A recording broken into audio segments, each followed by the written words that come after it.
कर्नाटक चुनाव में बीजेपी को हार क्या मिली, उसके शीर्ष नेताओं पर चारों ओर से तीखे तीर चलने शुरू हो गए हैं। बीजेपी के विरोधी नेता बीजेपी के अंत की भविष्यवाणियां करने लगे हैं। करारी शिकस्त के बाद यूपी से लेकर बंगाल तक विपक्षी पार्टियां बीजेपी पर तंज कस रही हैं। यूपी के पूर्व सीएम अखिलेश यादव ने ट्वीट कर कहा, कर्नाटक का संदेश ये है कि भाजपा की नकारात्मक, सांप्रदायिक, भ्रष्टाचारी, अमीरोन्मुखी, महिला युवा विरोधी, सामाजिक बंटवारे, झूठे प्रचार वाली, व्यक्तिवादी राजनीति का अंतकाल शुरू हो गया है। वहीं पश्चिम बंगाल की सीएम ममता बनर्जी ने कहा, अहंकार, बुरा व्यवहार, एजेंसी की राजनीति और भाजपा के सर्वोपरि अत्याचार कर्नाटक में भगवा पार्टी की हार का कारण बना है। बीजेपी के अंत की शुरुआत हो चुकी है।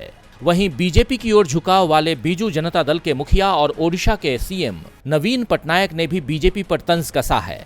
नवीन ने कहा, सिंगल या डबल इंजन की सरकार कोई मायने नहीं रखती, बल्कि सुशासन ही किसी पार्टी को जिताने में मदद करता है। नवीन पटनायक के बयान में बीजेपी का नाम तो नहीं था, लेकिन डबल इंजन सरकार कहकर उन्होंने बता दिया कि उनके निशाने पर बीजेपी ही है, क्योंकि बीजेपी विधानसभा चुनाव में अक्सर डबल इंजन सरकार के जुमले को इस्तेमाल करती है। शनिवार को ओडिशा के झारसुगुड़ा उपचुनाव के भी नतीजे आए। यहां बीजू जनता दल के उम्मीदवार की जीत हुई है और इसी दौरान नवीन पटनायक ने बीजेपी पर तंज कसा है। नवीन पटनायक का बयान और अखिलेश और ममता बनर्जी की बीजेपी के अंत की भविष्यवाणियां संकेत दे रही हैं कि देश में जल्द ही विपक्षी मोर्चा खड़ा होगा। बिहार के सीएम नीतीश कुमार लगातार देश भर के नेताओं से इस सिलसिले में मिल भी रहे हैं।